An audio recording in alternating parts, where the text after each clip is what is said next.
오늘은 에스라 1장 1절로 6절 말씀을 가지고 1차 기한과 성전의 재건축 이란 제목으로 말씀을 나누겠습니다.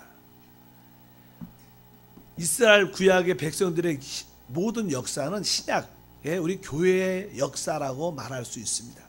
구약의 모든 것은 하나의 예표고 하나의 그림자이기 때문에 그것은 바로 신약의 교회를 말씀하는 것입니다. 구약에는 육신의 백성이었지만 신약은 하나님의 영의 백성입니다. 그래서 우리가 이스라엘의 역사를 통해서 교회의 역사를 이렇게 비교할 수 있고, 교회의 역사가 이러한 모습을 갖겠구나 이해할 수 있고, 또 하나의 경고를 받을 수 있다는 것을 우리가 깨달아야 될 줄 믿습니다. 그래서 이제 마지막 하나님 백성들의 역사의 뒷부분이 이제 오늘 우리가 다시 한번 읽었던 에스라, 느헤미야, 에스더로 이렇게 마무리를 칩니다. 그런 가운데 이제 선지서도 나오지만 선지서들은 이제 이스라엘 역사 중에서 다양한 선지자들이 나와서 그들이 하나님 말씀을 예언하고 증거했던 내용들이죠. 그렇기 때문에 우리가 이 이스라엘의 마지막 역사들은 이 세 부분으로 되어 있는데, 특별히 우리가 이스라엘 백성들은 이제 바벨론에 70년 동안 포로가 돼서 이제 하나님의 뜻 가운데 그들이 회복되는 그런 사건을 여기 기록을 해놨습니다. 우리 교회도 마찬가지입니다. 교회도 초대교회 성령의 강력한 역사가 있어서 놀라운 부흥과 성장으로 온 땅까지 복음이 증거되기 시작했는데, 어느 순간에 교회가 세상과 연합되고 타락하고 분열되고 나눠짐을 말미암아 사망의 어둠의 세력이 오랫동안 갇혀 있었습니다. 그래서 오랫동안 이 교회가 참된 생명의 말씀을 보지 못했습니다. 그래서 이제 마르틴 루터를 통해서 그냥 종교 개혁이 일으켜지면서 다시 한번 교회가 회복되는 역사가 지금까지 이루어지고 있는 것을 우리가 볼 수가 있다. 이스라엘 백성들은 실제로 이 두 번 귀환을 하게 됩니다. 첫 번째는 우리가 오늘 읽었던 에스라에 있는 내용들인데, 특별히 수룹바벨을 통해서 1차 귀환을 하게 되고, 두 번째 귀환은 에스라는 제사장이었고 하나님의 말씀을 연구한 율법사였습니다. 서기관이었고 그런 일들을 감당했었는데, 바로 두 번째 에스라를 중심으로 두 번째 귀환을 하게 됩니다. 그래서 우리가 이 세 서신서, 우리 역사서를 통해서 첫 번째 이 에스라는 다른 것이 아니라 1차 귀환을 통해서 무너진 하나님의 성전을 다시 한번 재건축하는 그런 내용들이 기록되어 있습니다. 두 번째 느헤미야는 이제 그 성전을 다시 한번 보수하고 회복시키는 그런 내용들이 기록되어 있고, 세 번째 에스더에 대한 내용은 그 에스더 책은 지난번도 말씀드렸지만 하나님에 대한 단어가 나오지 않지만 우리 하나님은 이 세상도 보이지 않는 경우가 많죠. 대부분 우리 가운데 역사할 때 보이지 않지만 모든 환경과 사람들의 손길 배후에는 누가 계세요? 하나님이 계시는 것을 우리에게 보여주는 책이다. 그래서 종종 하나님이 우리에게 올바른 위치가 있을 때는 하나님이 우리에게 나타나 주십니다. 그래서 우리가 아브라함의 예를 통해서 그가 합당한 위치에 있을 때, 하나님이 원하시고 바라시는 영적 위치에 있을 때 하나님이 아브라함에 나타나셔서 직접 이렇게 말씀을 하십니다. 그러나 우리가 합당치 않는 올바른 위치에 서 있지 않을 때, 그래도 우리도 하나님 백성이기 때문에 우리에게 나타나지 않지만 다른 사람을 통해서, 환경을 통해서 우리에게 말씀하시는 하나님이시다. 그것을 여러분들이 기억해야 됩니다. 종종 여러분에게 하나님이 이렇게 나타났다는 것은 여러분들이 영적으로 올바른 위치에 있다는 뜻을 포함하고 있습니다. 그러나 다른 사람을 통해서, 환경을 통해서 하나님의 느끼심을 여러분들이 깨닫는다면, 내가 조금은 주님이 원하시는 합당한 위치에 있지 않다는 것을 깨달을 필요가 있다. 특별히 에스더는 그런 내용을 말씀을 합니다. 이제 첫 번째로 이제 오늘 1장에 보게 되면 어떻게 이스라엘 백성들이 포로됨에서 회복되는가, 이것은 다른 것이 아니라 그 당시 모든 역사, 원래 바벨론이 이스라엘을 멸망시켰고 모든 사람들을 포로로 데리고 갔습니다. 근데 그 바벨론은 알다시피 역사적으로 이제 메데와 파사에 의해서 점령을 당하게 됩니다.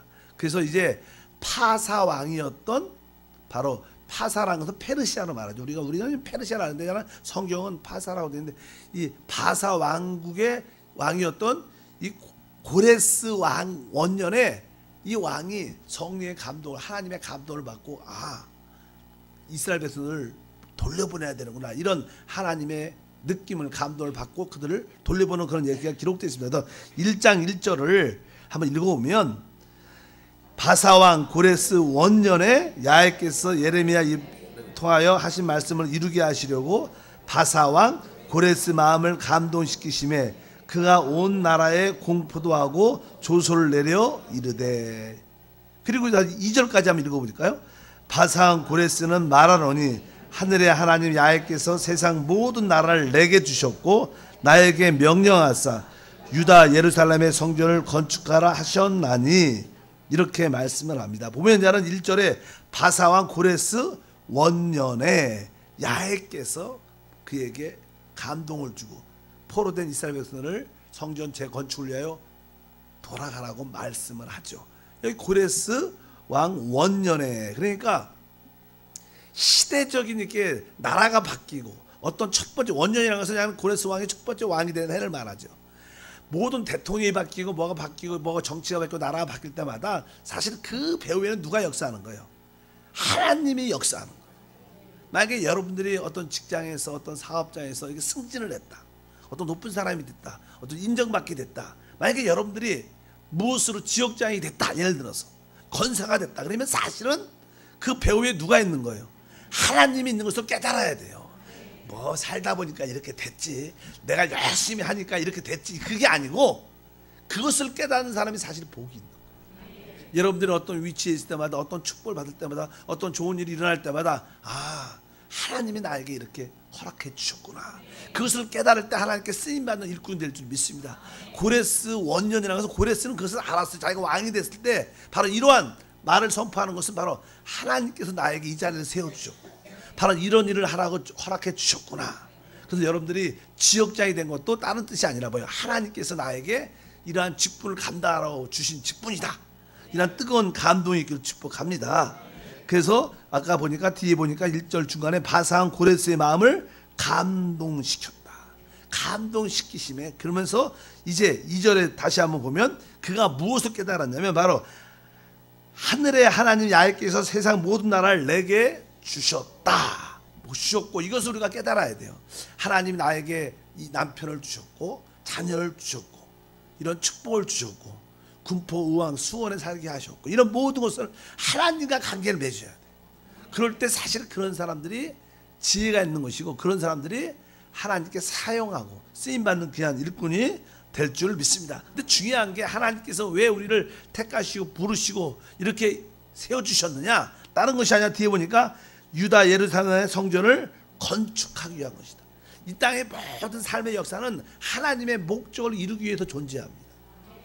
그런데 사람들이 하나님과 관심도 없고 하나님 목적과 상관없이 살아서 그렇지, 정상적인 사람이라면 하나님께 부름받았다면 나의 삶이 내가 중심이 아니라 하나님의 목적과 뜻을 이루기 위한 삶이구나, 이렇게 간다면 우리는 하나님에서 진정한 평강과 축복을 누리게 될 것이다. 원래 하나님께서 이스라엘 백성들이 우상 숭배와 하나님을 잃어버리고 타락함으로 말미암아 70년 동안 예레미야 선지자를 통해서 포로가, 이방의 포로가 될 것이라고 이미 선지자를 통해서 예언해 놓으셨습니다. 많은 사람들이 그걸 깨닫지 못했어요. 종종 우리는 그러죠.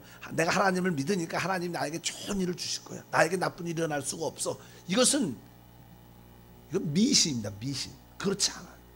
분명히 하다. 우리가 하나님 자녀이기 때문에 종종 우리에게 징계의 어려움과 환난이 다가온다고 해서 믿으셔야 돼요. 사단이 주는 것도 있지만 하나님께서 우리에게 좀 더 징계의 손길이 있다는 것이, 우리가 합당치 않으면, 보십시오. 이스라엘 백성들이 얼마나 하나님께 선택된, 그들은 하나님의 율법의 말씀을 받은 자들이에요. 그들을 통해서 하나님의 왕국이 세워진 나라입니다. 그런데도 결국 어떻게 나중에 이방의 포로가 되고 모든 왕과 귀한 일꾼들이 다 포로로 잡혀가는, 진짜 하나님이 살아계시다면 그런 일이 어떻게 일어날 수가 있는가, 일어납니다. 그러니까 너무 두려워하지 마. 여러분, 그러나 우리가 때가 되면 하나님 우리를 회복시킨다. 교회도 마찬가지입니다. 교회도 성령의 충만한 역사가 있었지만 또 교회가 타락하면 우리가 징계의 어려움 가운데 있다가 또 하나님이 때가 되면 또 어떻게 회복시켜주는 그런 역사가 나타날 것이다. 예레미야 29장 10절 읽어보니까 야훼께서 이와 같이 말씀하시니라. 바벨론에서 70년이 차면 내가 너희를 돌보고 나의 선한 말을 너희에게 성취하여 너희를 이곳으로 돌아오게 하리라. 이렇게 하나님은 이미 예레미야 선지자를 통해서 이 하나님의 약속의 말씀을 예언해 놨어요. 그래서 예레미야는 계속 말하죠. 이스라엘 백성들에게 너희가 우상을 버리고 회개하고 하나님께 돌아오라 이렇게 외치고 외쳐도, 그렇지 않으면 너희가 바벨론에 멸망받을 것이다 이렇게 외쳐도 그들 믿지 않는 거예요. 이 시대도 하나님의 말씀을 강력하게 전하라고 외쳐도 많은 성도들이 잘 믿지 않습니다. 하나님을 별로 두려워하지 않습니다. 그러지 말고 우리는 진심으로 회개하고 하나님께 돌이키는 그런 마음을 가질 필요가 있다. 그래서 하나님께서는 이제 포로된 이스라엘 백성들을 다시 한번 찾아서 그들을 통하여 하나님의 성전을 재건축하는 그런 축복이 함께할 것이다. 이 시대도 마찬가지입니다. 여러분들이 예수를 믿고 많이 하나님 백성이었지만 흩어져 있었어요. 이제 하나님이 다시 한번 이렇게 한세교회로 불러주신 목적은 다시 한번 이 마지막 시대에 영광스러운 하나님의 교회를 다시 한번 회복해 봐라. 그것이 크고 적고를 떠나서 우리 모두가 하나가 돼서 우리 임재 가운데 하나님의 영광이 나타나고 사단이 처리되는 그러한 교회를 만들어 보라는 부르심인 것을 깨닫고 모든 교회의 사역에 기쁨으로 동참하는 여러분들이 돼야 될 줄 믿습니다. 바로 이스라엘 백성들을 다 돌아오게 하고 하나님의 성전을 건축하라고 이렇게 말씀하셨다. 이렇게 하나님의 음성과 말씀이 있을 때 사람들의 반응은 각기 다 다른 거예요. 어떤 분들은 이런 하나님의 음성을 들을 때 어떻게 감동이 있어서, 맞다, 내가 이렇게 살 때가 아니야, 내가 마음을 돌이키고 다시 한번 방향을 틀어서 내가 이제 하나님 목적을 향해서 하나님 나라를 위해서 살아야겠다 이렇게 반응을 해야 되는데, 대부분 사람들은 그렇게 반응도 하지만 또 많은 사람들은 그렇게 반응하지 않습니다. 그래서 여기 보면 이제 이러한 성령의 감동받은 사람들이 반응하는 모습에 대해서 몇 가지 말씀을 하는데, 1장 5절을 읽어보니까 이에 유다와 베냐민 족장들과 제사장들과 레위 사람들과 그 마음이 하나님께 감동을 받고 올라가서 예루살렘이 여호와의 성전을 건축하고자 하는 자는 다 일어났다. 사실 많은 자들이 포로가 됐지만 또 12지파가 있었죠. 그래도 그 중에 몇몇 지파만 일어났어요. 여기 보니까 이제는 유다 지파를 말합니다. 유다 지파의 사람들이 일어났고, 원래 유다 지파에서 누가 그리스도 왕이 오시게 돼 있어요. 그래서 그들은 주님에 대한 열정이 좀 많았던 사람이에요. 유다와 또 베냐민 족장들, 베냐민 지파도 포함되어 있고, 여기 제사장들과 레위 지파도 포함, 레위 사람들과 레위 지파죠. 그러니까 적어도 이 세 지파의 감동이 많았어요. 많은 사람들이 다 감동받지 않고, 특별히 여기에 유다와 여기에 베냐민과 레위 지파 사람들의 일꾼들, 지도자들의 족장들이 먼저 감동받고 다 일어나서, 맞다, 하나님의 부르심에 우리가 순종해서 하나님 나라를 회복하러 다시 돌아가자, 이렇게 그들이 다 마음을 갖고 일어섰더라, 이렇게 말씀하는 줄 믿습니다. 그러니까 주변에 많은 사람들의 감동을 받고, 또 거기 레위 지파 많은 성도들도, 하나님 백성들도 거기에 같이 동참해서, 그러려다 우리가 이곳을 가려면 거기에 필요한 많은 재정과 물질도 필요하죠. 그렇기 때문에 뒤에 보니까 이렇게 말씀하죠. 6절에 보니까 그 사면 사람들이 은그릇과 금과 물품과 짐승과 보물을 돕고 그 외에도 예물을 기쁘게 드렸더라. 그래서 저는 우리가 그냥 시기적으로 이 말씀을 쭉 보면서 우리가 하나님의 뜻 가운데서 그냥 알마타 교회, 즉 또 선교센터를 건축하는데 그 시기가 좀 이런 내용과 비슷한 것 같아요. 이렇게 하나님의 부르심에 감동을 말미암아 하나님 말씀이 이렇게 선포될 때 우리는 다 같이 적극적으로 어떻게 동참하는 마음도 많이 있어야 됩니다. 뭐 상황이 어렵고 그럴지라도 우리는 마음이라도 중보 기도로도 이 일에 같이 동참하는 마음이 있어야 돼. 꼭 물질을 내서가 아니라, 그러나 믿음 가운데 감동받는 사람들은 같이 거기에 참여하는 마음을 가져야 돼. 근데 그러나 어떤 분들은 전혀 참여하지. 뭐 이렇게 일반적으로 난 성도들은 또 믿음이 이렇게 깨달음도 없는 분들은 뭐 조금 그럴 수도 있지만, 교회의 어떤 재직이란 분들은 기쁨으로 여기에 어떻게 참여하는 마음들이 있는 게 정상적인 거예요. 성령의 그런 감동이 있어야 돼요. 항상 내가 적극적으로 참여하지 못하는 입장이 될지라도 내가 같이 마음은 참여하고 기도로 참여하고 이런 분들이 돼야 돼요. 그러나 종종 어떤 분들은 이런 사역을 할 때 종종 이렇게 말하는 사람들이 있어요. 우리 교회도 어려운데 왜 굳이 그 선교지 어려운데 먼 날에 그렇게 도와줄 필요가 있느냐 이렇게 말하시는 분도 종종 있으셔요. 여러분은 없겠지만 종종 그런 분들이 있으셔. 그러나 항상 그래요. 교회 일에 적극적으로 동참하지 않을 거면 그냥 쭉 기도하면 돼요. 자기의 의사와 자기의 의견을 내는 것이 그렇게 성경적으로 합당치 않습니다. 그럼 영적으로 죽게 되고, 그러면 결국 영적으로 죽는다는 것은 뭐예요? 어둠의 영에 붙잡히게 되고 결국 안 좋게 쓰임받는 그런 일꾼이 될 수밖에 없다는 것을 분명히 알고, 오늘 말씀해 보면 기쁨으로 그 일에 내가 동참하겠다 이런 마음들을 갖는 것이 우리의 목적이다. 왜? 하나님이 우리를 회복하고 불러주신 목적이 하나님의 뜻과 목적을 회복하기 위한 거예요. 이것을 우리가 분명히 알아야 됩니다. 내가 잘 살고 내가 축복받기 위해서 하나님 우리를 부르신 게 아니라 하나님의 뜻을 이루기 위해서 우리가 부름을 받는 줄 믿습니다. 그러니까 이제 이스라엘 백성들이 몇몇 지파들과 일꾼들이 자리에서 쫙 일어나서 우리는 돌아가기를 원한다. 그리고 많은 백성들이 가게 참여하는 마음을 갖고 이것저것을 다 내놓고 돌아가려면 그걸 재건하려면 물질이 필요하고 많은 것이 필요하지 않습니까? 그러니까 가진 것들을 많은 소유물을 내놓는 그런 이야기가 그러니까 이제 고레스 왕도 가라고 말했으니까 옛날에 이 바벨론 왕이 이스라엘 멸망시키고 예루살렘 성전을 파괴할 때 예루살렘 성전에 있는 모든, 옛날에 보면 예루살렘 성전에 모든 대부분 기구들이 금으로 돼 있어요. 그러니까 거기 보물로 돼 있으니까 얼마나 좋습니까? 그들이 거기 있는 기구나 보물들을 다 빼서 갔어요. 아무것도 남지 않고 다 갖고 왔습니다. 그러니까 그 아주 귀한 것들이니까 또 그들이 하나님 무성을 막 다른 데 못 쓰고 그들의 좋은 창고에 그들이 섬기는 우상 재단에 모아놓고 있었습니다. 그러니까 고레스 왕이 깨닫고 나서 야 이것은 여기 있어서 안 된다. 그래서 바벨론 때 그 하나님 성전에서 갖고 왔던 모든 기구와 그런 것들을 다시 돌려주는 그런 내용들이 쭉 기록되어 있습니다. 그래서 고레스 왕도 그런 마음의 감동으로 돌려줬다 이런 얘기가 쭉 읽어보면 나오고요. 이제 그 결국 1차 귀환 때 돌아오는 사람들의 숫자도 여기 기록되어 있어요. 여기 보면요. 2장 64절과 67절 보면 몇 명이 1차 귀환에 돌아왔다 이런 성경이 자세하게 뒤에 보면 이름도 막 기록되어 있어요. 읽어볼까요? 온 회중의 합계가 42,360명이요 그 외에 남종과 여종이 7,337명이요 노래하는 남자가 200명이요 말은 736이요 노새가 245요 낙타가 435요 나이가 6,720이었더라. 이렇게 돌아온 사람들에 대한 숫자와 같이 참여했던 이런 것을 이름을 쭉 기록된 것은 이 일이 되게 중요하다는 거예요. 바로 이것이 생명책에 기록된 것처럼 이만큼 귀한 일인 것을 우리가 알아야 됩니다. 우리는 이미 하나님의 생명책에 우리의 이름은 기록되어 있습니다. 그러나 우리가 하나님의 생명책에 기록된 것이 최고의 축복이지만 또 하나님이 또 상급의 책도 상을 줄 사람 이름도 정해져 있어요. 그런 분들의 이름에도 여러분들이 기록이 돼야 돼요.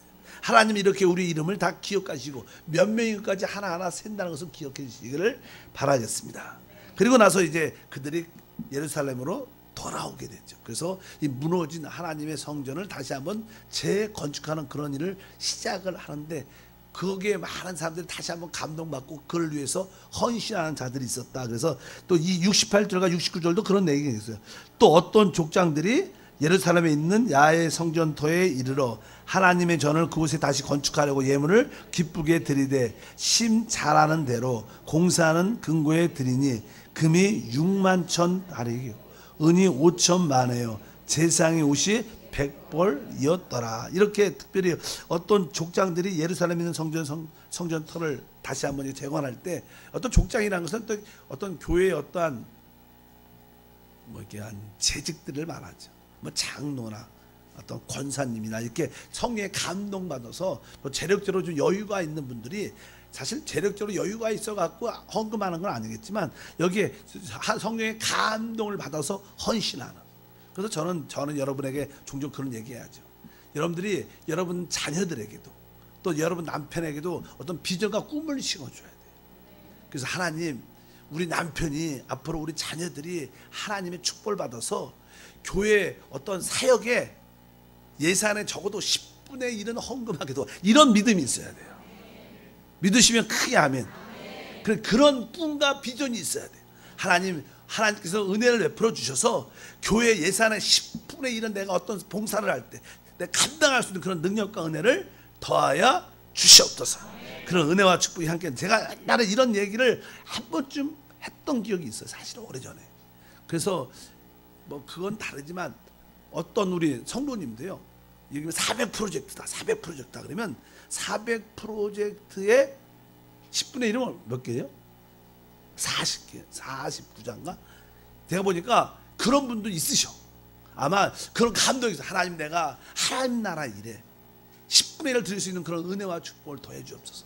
뭐 재력이 있어서 그런 걸 떠나서 그런 믿음으로 하나님께 드리는 그런 모습들이 많이 일어난다면 하늘나라가 광성해지고 하나님이 여러분 그 안에도 복의 복을 더해주는 역사다 함께 할 것이다. 현재는 우리가 가진 것이 없지만 그래도 여러분들이 꿈은 가져야 돼.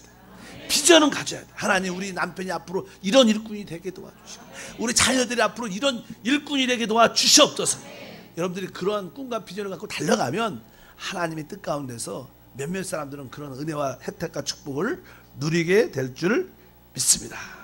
그리고 나서 드디어 이제 하나님의 그 성전을 재건할 때, 하나님의 다 무너지고 성전을 재건할 때 제일 먼저 하나님께 제단을 쌓는 게 제일 중요해요.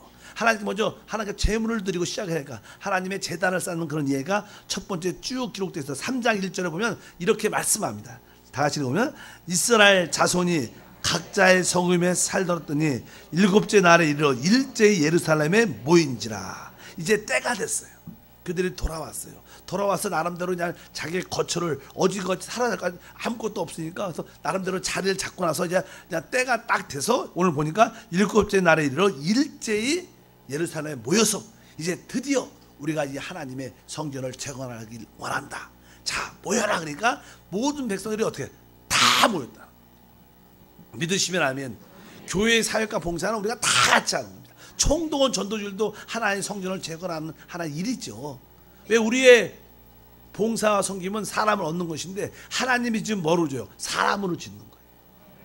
벽돌로 짓는, 구약은 벽돌로 졌죠. 그러나 신약에서는 그 벽돌이 우리는 산돌이라는 산돌.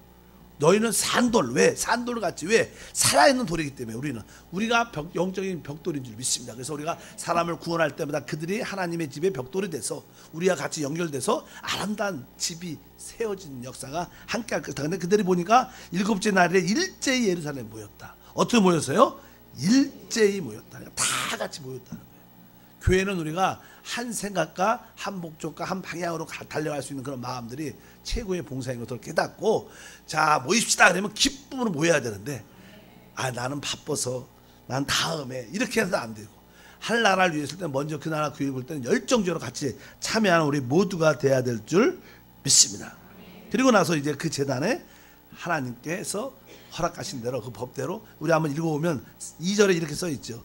요사닥의 아들 예수아와 그의 형제 제사장들과 살드의 아들 수룹바벨과 그의 형제들이 다 일어나 이스라엘 하나님의 제단을 만들고 하나님의 사람 모세의 율법에 기록한 번제를 그 위에 드리려 할세. 그래서 먼저 하나님의 제단을, 왜? 하나님 짐승을 잡아서 하나님께 드릴 제물을 잡아서 그냥 먼저 하나님께 올려드려야 되니까 먼저 제단을 먼저 하나님의 제단을 만드는데 그 만드는 모든 것들이 하나님의 사람 어때요? 모세의 율법에 기록한 대로 번제를 그 위에 드리라 할 때, 그러니까 이 모든 일들이 어떻게 하나님 주신 율법을 따라 하나님 말씀 따라 진행됐다는 거예요. 그래서 교회라는 것이 우리가 세워질 때 교회는요 그냥 사람이 모인다고 교회가 아니고, 교회를 칠 때 늘 제가 말하죠. 교회는 영 안에서 저지른 거예요. 그래서 하나님께서 신약의 영적인 법칙에 따라 교회가 져줘야지 내 생각대로 내 방향대로 내 목표대로, 그래서 교회가 아닙니다. 사실 종종 이 목사들도 사역자들도 자기 관점 자기 생각 자기 뜻대로 이렇게 방향으로 막 교회를 이끌고 가는데 그게 어떻게 보면 합당치 않고 하나님의 말씀의 계시에 따라 교회를 세워야 되는 거예요. 그 분명히 왜? 우리가 지혜와 계시형을 가질 따라 하나님의 계시를 따라 교회를 세우는 것이지 우리는 그냥 일반적인 사람들의 어떤 모임을 만드는 게 아니에요. 그래서 우리는 분명히 여기 보면 모세의 율법에 기록한 대로 이렇게 말하는 거죠. 우리는 하나님의 교회가 어떻게 세워져야 하나? 하나님의 말씀 계시대로 이루어져요. 그래서 교회는 거듭난 영 안에서 지어지기 때문에 우리는 다 영으로 따라야 되고 성령으로 충만을 받아야 된다. 늘 제가 말하지. 그리고 또 우리 안에 그리스도가 계시니까 실제로 그분이 살아있는 말씀입니다. 우리 안에 계신 그리스도가 살아만 있으니까 우리는 우리 안에 계신 그 성령의 기름 하나님 말씀을 따라 우리가 순종해야 돼요. 오늘 말씀처럼 또 우리가 다 한 마음으로 같이 봉사해야 된다. 그래서 이런 것들을 할 때 하나님의 교회가 하나하나 세워져 나가는 그러한 은혜와 축복이 함께할 줄 믿습니다. 그리고 나서 이제 3절과 3장 4절에 보니까 드디어 그들이 기록된 규례대로 초막절을 지켜 번제를 매일 정수대로 날마다 드리고, 여기 보면 이제 하나님께 이제는 초막절을 드리자. 그동안 70년 동안 이런 하나님께 제물 드리고 이렇게 제사를 드리는 것이 없었죠. 70년 만에 처음으로 이것이 이루어지는 사건. 놀라운 거죠. 그동안 70년 동안 한 번도 이런 하나님께 번제와 제물과 절기를 지키지 없었는데 처음으로 이제 제단을 쌓고 초막절을 지키는 그런 역사. 초막절의 의미는 여러 가지 있지만 초막절은 사실 주님이 다시 오셔서 이 땅에 하나님 나라를 세울 겁니다. 하나님 나라가 다시 한번 온전히 세워지는 꿈꾸는 거예요. 우리의 신앙도 마찬가지예요. 우리의 신앙은요, 다시 오실 주님과 함께 이 땅에서 영원히 통치하면서 주의 나라를 꿈꾸는 것인 줄 믿습니다. 항상 신앙은 다시 오실 주님에 대한 초점이 맞춰져야 될 것이다. 이러한 것을 우리가 분명히 알아야 될 것이다. 그리고 나서 이제 그 성전 건축을 시작을 쭉 해서 그들이 드디어 성전 건축을 시작합니다. 그런데 항상 이 하나님 나라, 하나님 집을 질 때 항상 반대자가 이렇게 반대자. 하나님 일을 하는데 반대자가 없을 것 같은데 꼭 반대자가 있습니다.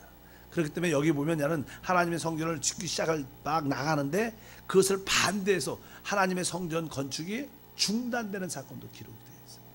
그래서 뒤에 보면 그런 말씀이 기록되어 있는데 우리 다 같이 한번 읽겠습니다. 우리 스가랴 4장 23절을 다 같이 읽어보면, 이에 예루살렘에서 하나님의 성전 공사가 바사왕 다리오 제2년까지 중단되니라. 이렇게 말씀 다시 한번 읽어보겠습니다. 시작.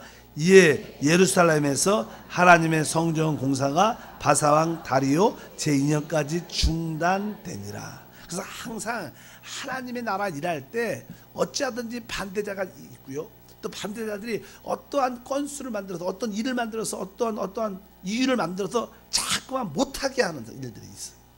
그런 일들이 항상 교회 안에도 국가적으로도 국가도 그렇죠.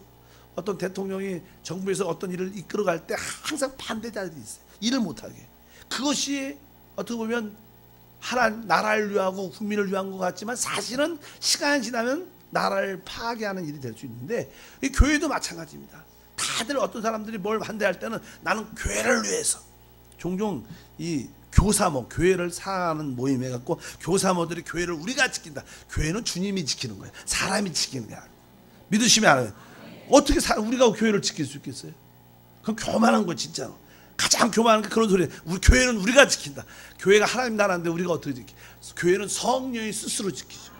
그래서 하나님을 위해서 하나님은요 사람의 변호를 받지 않습니다. 하나님, 나는 스스로 하나님이시지 뭐 우리가 변호해서 이분이 진짜 하나님이야 알아줘 이렇게 하는 그런 거 그렇게 전도하는 거 기뻐하지도 않아요. 그냥 여러분들 단순하게 우리 야의 하나님, 우리 하나님일지어다 선포하고 찬양하는 게 믿음이지, 자꾸만 남들한테 안 믿는다고 해서 자꾸만 설득시키려고 이분이 진짜 하나님이고 예수 한번 믿어봐 자꾸 구걸하는 게 아니라, 하나님 믿어야 당신의 생명이 있을 것이다. 이렇게 강력하게 믿음의 선포도 중요한 거예요. 당신이 그분이 하나님부터 알을지어다 이렇게 말을 해야지 우리가 그렇게 담대함도 있을 필요가 있는 줄 믿습니다. 그래서 자꾸만 사람들이 반대자들이 어떤 이유를 만들 수 있죠. 그래갖고 반대를 하고 결국 어떻게 해요? 이 성전 재건축이 스톱이 됐어. 그래갖고 아주 어려운 가운데 있는데, 그럴지라도 이제 우리는 좌절하지 말아야 돼요. 항상 우리가 어떤 일을 할 때 반대가 있다는 거예요. 어려움이 있다는 거. 그럴지라도 우리가 굴하지 말고 계속 어떻게 우리가 전진하는 그런 마음이 중요하다. 그래서 우리가 뒤에 보면 선지서에 쭉 보면요, 특별히 하나님의 성전을 건축하라 이런 얘기를 했던 사람 선지자가 누구예요? 기억나는 사람 있으면 한번 대보세요. 누구세요? 선지자 많은 이름이 있는데 특별히 다시 너희가 힘을 내서 하나님의 집을 건축하라 이렇게 외친 선지자가 있어요. 그 사람이 누구냐면 학개란 선지자예요. 그렇게 하면서 그 당시 학개란 선지자가 이스라엘 백성들이 좌절하고 침체되어 있으니까 선지자가 일어나서 아니다 일어나라 우리가 하나님을 위해서 다시 한번 달려가자 이렇게 강력하게 외치게 됩니다. 그래서 스가랴 5장에 보면 1절과 2절에 그런 말씀이 기록되어 있어요. 읽어보면 선지자들 곧 선지자의 학개와 이또의 손자 스가랴가 이스라엘 하나님의 이름으로 유다와 예루살렘에 거주하는 유다 사람들에게 예언하였더니 이에 스알드의 아들 수룹바벨과 요사닥의 아들 예수아가 일어나 예루살렘에 있던 하나님의 성전을 다시 건축하기 시작하며 하나님의 선지자들이 함께 있어 그들을 돕더니 이렇게 말씀합니다. 그래서 우리가 이 마지막 때 영적으로 반대가 있고 어두울 때 선지자들의 강력한 말씀이 있어야 돼요. 회복의 말씀이 있어서 우리가 어떻게 다시 한번 그 말씀을 붙잡고 일어나고 두려워하지 말고 달려가는 그런 마음의 자세가 중요한 줄 믿습니다. 그래서 그냥 구약에서 세 가지 직분이 중요하죠. 왕의 직분이 중요하고요. 두 번째는 뭐라 했죠? 제사의 직분이 중요하고 마지막은 성경에 뭐라 써 있어요? 선자의 직분이 되게 중요합니다. 하나님 말씀을 대언하는 것이죠.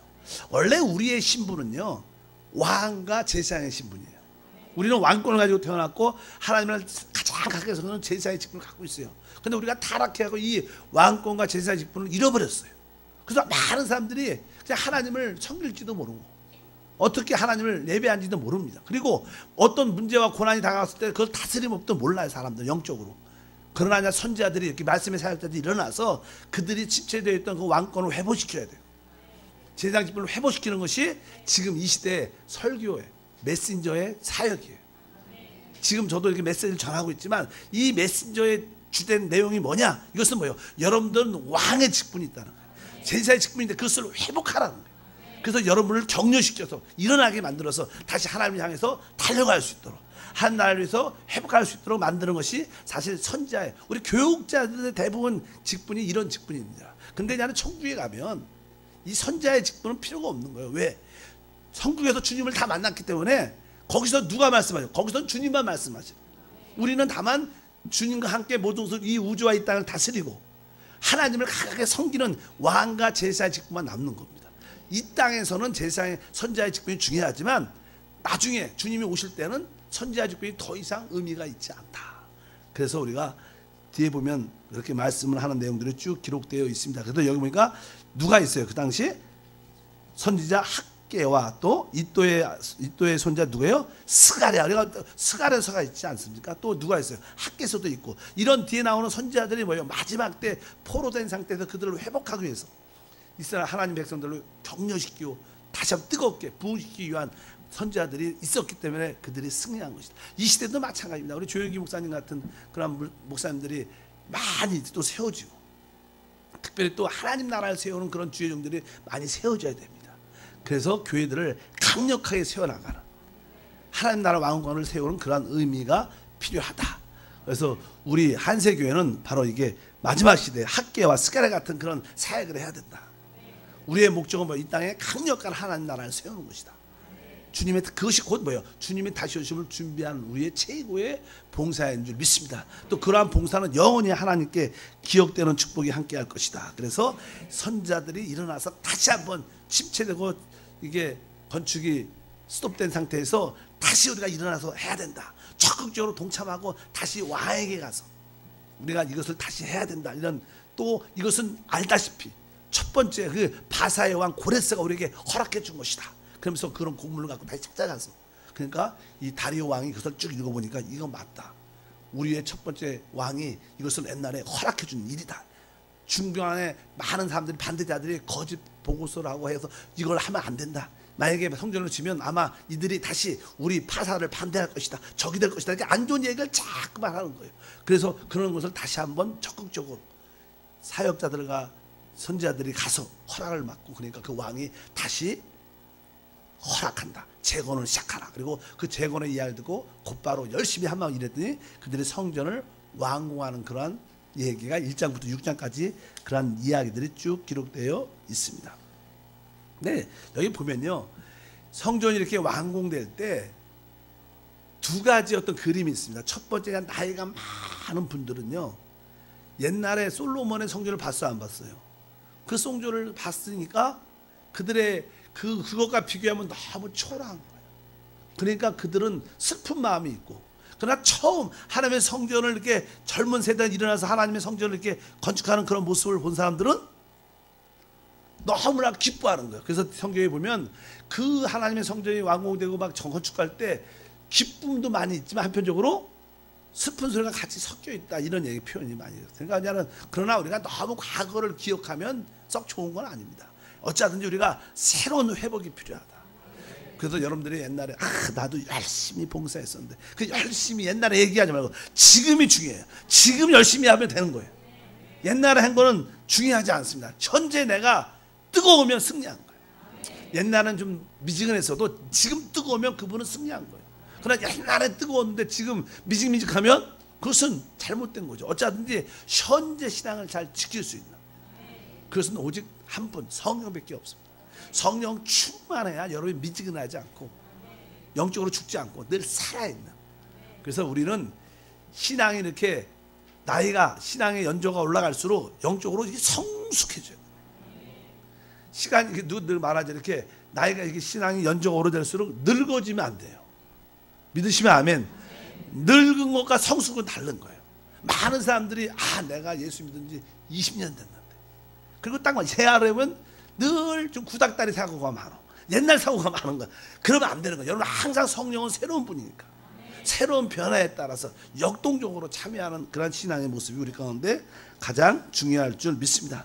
그래서 이제 16장 16절에 보면 드디어 완공을 하고 성전 봉헌식을 행합니다. 다 읽어보니까 이스라엘 자손과 제사장들과 레위 사람들과 기타 사로잡힌 자의 자손들이 즐거이 하나님의 성전 봉헌식을 행하니, 그러면서 이제 하나님께 성전을 재건축하죠. 회복시켜서 하나님께 그 성전 봉헌식을 올려드리는 그런 축복과 은혜가 함께할 줄 믿습니다. 그래서 우리가 하나님의 이 성전도 신약에서는 영적인 성전이고, 우리가 그래도 이제는 하나님의 백성들이 마음껏 예배할 수 있고 하나님을 찬양할 수 있는 그런 어떤 예배당을 이렇게 선교센터를 하나님께 올려드리신 것도 최고의 축복이에요. 믿으시면 아멘. 그래서 저는 제가 이 칭게트 교회 선교사로 있을 때 그 성전을 이렇게 하고 조영기 목사한테 편지를 썼던, 조영기 목사님 워낙 바쁘셔서 잘 못 오신다 그래서 제가 직접 기도하면서 편지를 썼어요. 이렇게 쭉 그러니까 성령 이렇게 바쁘시다는 분이 그걸 기도를 열심히 하고 썼더니 하고 읽다가 감동을 받으셨는지 전화하셔서 내가 오겠다 직접. 밀가구 목사님이 사실 오셔서 이렇게 하나님께 이게 봉헌하는 그런 사건도 이게 한번 있었고, 그다음에 이제 현지인 교회 조그만 교회를 이렇게 하나님께 올려드렸던 기억도 있고요. 그리고 한국에 와서는 이제 남양주교회를 처음 남양주교회를 발견. 남양주교회를 갔더니 우리 책이랑 목사님께서 우리 거기는 저는 그동안 어떤 건물을 임대하고 사용하고 있었습니다. 제가 그 건물을 갔는데 어떤 새로운 어떤 쇼핑센터 같은 건물을 이렇게 계약을 해놓고 가셔서 계약을. 그러나 그 당시에는 여의도 순복교에서 모든 걸 주관하죠. 그래서 나는 계약을 하고 가셔서, 그래서 나는 잔금 마무리 다 지불하면서 이제 그 건물을 다시 한번 리모델링하고 그것을 예배조서로 이게 꿈이 있나 깨끗이 꾸미고 이것을 하나님께 올려드리는 입당 예배를 조영기 목사님을 모시고 이렇게 드렸던 기억이 또 나요. 그럴 때도 되게 감동이 사실 있습니다. 그 고난과 어려움과 수고도 많고 성도들의 많은 헌신도 있고 또 그런 일을 하다 보면 시험도 많이 드는데 그런 것을 다 마무리 짓고 드디어 하나님께 아름다운 깨끗한 성전을 이렇게 드릴 수 있는. 근데 이번에도 우리 기쁘게 어디에요? 우리 알마타에도 그 드릴 수 있는 그런 기회가 있는 것이 큰 축복인 줄 믿습니다. 그래서 꼭 시간 되시는 분들, 성령에 감동된 분들 한번 가셔서 그래 하나님 나도 믿음으로 평생 이 교회를 위해서 기도하겠습니다. 이 성교를 위해서 기도하는 그런 마음을 갖고 이렇게 올려드린 것도 되게 감동이 있지 않을까. 그래서 여기 보니까 그들이 하나님의 성전을 봉헌식하는 그런 얘기가 쭉 기록되어 있습니다. 그래서 17절에 보면 그런 내용도 있어요. 하나님의 성전 봉헌식을 행할 때 숫소 100마리와 수양 200마리와 어린 양 400마리를 드리고 또 이스라엘 집파수를 따라 순염소 12마리로 이스라엘 전체를 위하여 속죄제를 드리고 이렇게 말씀을 합니다. 우리가 항상 하나님께 최고의 성전을 최고의 선물을 하나님께 드릴지라도 항상 우리가 여기 속죄제란 말이에요. 속죄제. 그래도 우리는 항상 우리에게 죄가 있음을 늘 기억을 해요. 믿으시면 아멘. 우리가 아무리 사람이 하나님께 큰 일을 해도요 우리는 여전히 연약해요. 우리는 여전히 죄가 허물이 있습니다. 항상 그것을 늘 잊지 말고, 그렇지 않으면 사람이 어떻게 교만해집니다. 교만해져. 실제로 교만한 것이 무서운 건데 많은 사람들이 어떤 일을 성취하면 교만해지는데 그것은 안 좋은 것인 것도 분명히 알아야 될 점 있습니다. 마지막으로 시간이 없는데 18절 다시 한번 읽어보면 제상을 그 분반대로 외의 사람들을 그 순차대로 세워 예루살렘에서 하나님을 섬기려 하되 모세의 책에 기록한 대로 하게 하니라. 이런 말씀이 기록된 것은 이제 하나님의 성전이 잘 완공이 되면 중요한 것은 앞으로 우리가 올바로 봉사를 해야 돼요. 자기의 위치에 따라 여기 보면 이제는 그 분반대로 순차대로 자기의 직분대로 또 자기가 맡은 어떤 위치에 따라서 올바로 봉사할 때 그 교회가 어떻게 왕성하게 세워지는 거예요. 그래서 우리는 성도는 성도의 입장에서 또 구역장은 구역장, 지역장은 지역장 입장에서 또 우리 권사님은 권사님 입장에서 또 안수입사 안수입사 각 또 부서 교구 이렇게 기관 또 장로님은 장로님 입장에서 자기의 선을 그 분차에 따라 순차에 따라서 잘 섬길 때 그것이 조화가 잘 이루어져서 아름다운 교회가 되는 거예요. 월권을 해도 안 되고 너무 느슨해갖고 자꾸만 안 하려고 봉사 안 하려고 빼도 안 되고 기쁨으로 내가 맡은 그 부분에 대해서 내가 기쁨으로 적극적으로 하는 그런 모습이 있을 때 진짜 하나님 볼 때 영광스러운 교회로 세워지는 것이다. 그래서 그럴 때 교회가 하나님께 영광을 돌릴 수 있는 그런 모습을 우리 모두가 갖게 될 줄 믿습니다. 그래서 이렇게 이제는 첫 번째 1차 기한을 통해서 이런 일들이 일어난다. 그래서 항상 하나님의 일일지라도 한 나라를 세우는 일일지라도 항상 사단의 역사가 있다는 것을 기억해주고 사단의 역사는 있지만 우리가 거기에 밀리지 말고 좌절하지 말고 끝까지 일어나서 다시 말씀을 붙잡고 서로 격려하면서 그것을 완성해 나가는 끝까지 이겨나가는 그러한 승리의 역사가 함께해야 될 줄 믿습니다. 여러분들이 그럴 때 하나님의 영광에 참여하는 큰 복을 받게 될 것입니다. 기도하겠습니다. 하나님 아버지 감사합니다. 다시 한번 이제 수르바벨을 통하여 1차 기한한 하나님 백성들이 여러 가지 좌절과 어려움이 있었지만 그것을 결국 끝내 이기는 으로 말미암아 또 그들의 헌신으로 말미암아 하나님의 성전을 재건축하여 하나님께 그 성전을 헌당케 하시는 믿습니다. 우리도 영광스러운 교회를 만들어가는 가운데 있습니다. 우리 모두가 각자 맡은 그 위치에서 직분대로 한 마음으로 이 일을 감당해서 하나님의 영광이 임하는 재현되는 놀라운 역사를 감당하도록 축복해 주시고 우리 성도들이 이 일에 동참할 때마다 큰 복을 주시옵소서. 기쁨의 복을 주시고 건강의 복을 주시고 가정의 복을 더하심을 믿습니다. 예수 이름으로 기도함나이다. 아멘.